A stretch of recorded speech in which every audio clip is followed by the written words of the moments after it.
So we're just going to have a quick look at the live perspective tool. Now basically it's a non-destructive version of the perspective tool found down here. So we can go ahead and apply it from the live filter layers list here.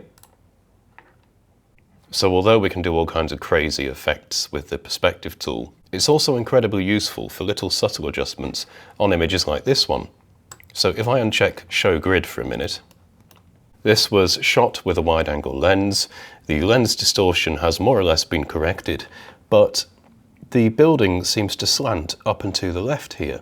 So to correct this, we can drag the bottom left handle until we feel, to our eye, the bottom runs more or less like a straight line. If we just close the filter dialog and come back out, we'll see that we've perhaps gone too far here. So again, the great thing about it being a live filter layer is we can simply double click it and uncheck show grid again and just persevere until we feel we've improved the composition.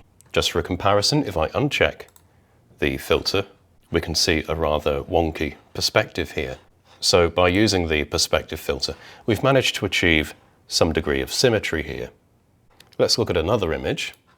Again, we might decide for this particular image, if we go ahead and add that perspective filter, we'll just uncheck show grid. We might decide this particular structure wants to be taller and wider. And by the way, if you enable snapping up here, the node points will snap so you can make sure they're level, like so. So again, if I just uncheck the perspective filter, we can see the structure kind of leans away from us here, whereas non-destructively, we can bring the top forward. Again, it's a subtle adjustment, and if we decide in the end we don't like it, or we might try and exaggerate the effect even further, we have that flexibility to do so non-destructively. So that's the live perspective filter. If you have any questions or queries, please ask on the official Affinity forums. Thank you for watching.